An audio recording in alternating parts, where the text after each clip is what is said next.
ఎప్పుడు విషం జిమ్ముతూనే ఉన్నటువంటి దాయాది దేశం పాకిస్తాను మన దేశం మీద చేసిన ఉగ్ర దాడికి కారణమైన పాపిష్టి పాకిస్తాన్కు సుక్కలు చూపించే పనుల మన భారతదేశం తయారైందుల్లా కీలెరిగి వాత ఎట్లా పెట్టాలనే ఆలోచనలలో గట్టిగానే చేస్తున్నది.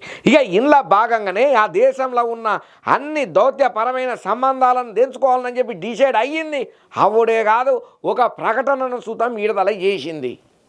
మన దేశం మీద ఉగ్రదాడికి కారణమైనటువంటి పాపిష్టి దేశం పాకిస్తాన్కు భారతదేశం కీలెరిగి వాత పెట్టాలని గట్టిగానే ఆలోచన చేస్తున్నదుల్లా.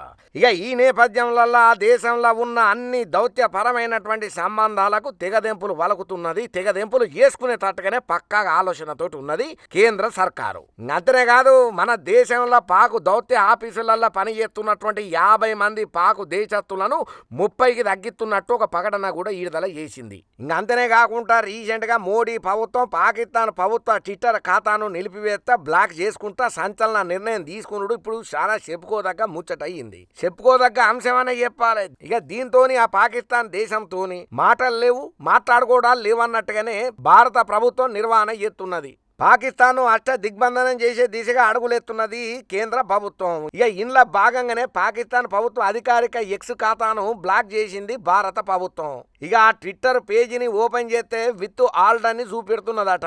పాల్గం ఉగ్రదాడి నేపథ్యంలో పాకిస్తాన్ తోని ఎటువంటి సంప్రదింపులు చేయమని చెప్పి తెగేసి చెప్పినట్టు అయింది. వాళ్ళతోని దౌత్య పరమైనటువంటి చర్యలకు ఉన్న అన్ని దారుల్ని భారత్ మూసేసిందయ్యా. ఇంక అంతనే కాదు, భారత్ పాకిస్తాన్ ఇరు దేశాల మధ్య రాకపోకల్ని కూడా దౌత్య సంబంధాలని కూడా కట్ చేసి పడేసింది. అటు సింధు జలాల ఒప్పందాన్ని కూడా రద్దు చేసింది. ఇప్పుడు నెట్టింటా కూడా పాక్కు యాక్సెస్ లేకుండా అడ్డుకొని దిమ్మ తిరిగే షాక్ ఇచ్చింది భారత ప్రభుత్వం.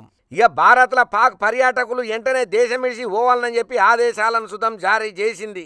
ఇక ఇంకోవైపు ఉగ్రవాదుల కోసం ఏటా సాగుతున్నది. జమ్మూ కాశ్మీర్లా బరాముల్లా జిల్లాల ఎల్ఓసి వెంబటి సొరబాటు ప్రయత్నానికి భగ్నం చేసినట్లు భారత సైన్యం చెప్పింది. ప్రస్తుతం ఈ ప్రాంతంలో ఆపరేషన్ జరుగుతున్నదని ఎల్లడిక జారీ చేసింది. ఇక ఈ రోజు డిఫెన్స్ మినిస్టర్ ఆధ్వర్యంలో అఖిలపక్ష భేటీ కాబోతున్నది. ఇంకంతనే కాదు, ఈ భేటీలో భారత ప్రభుత్వం తీసుకుంటున్నటువంటి చర్యలను ప్రతిపక్షంతో పాటు ఇతర పార్టీలకు కూడా వివరించే అవకాశం లేకపోలేదు. దేశ భద్రత దృష్ట్యా అన్ని పార్టీలు కేంద్రంలో ప్రభుత్వానికి బేషరతుగా మద్దతు ఇయ్యబోతున్నట్టుగా తెలుస్తున్నది. ఏదేమైనా ఏ మతం చెప్పలేదు, ఏ గ్రంథం చెప్పలేదు ఇట్లా మందిని చంపమని, అన్యాయంగా అభాగ్యులను పొట్టన పెట్టుకోమని.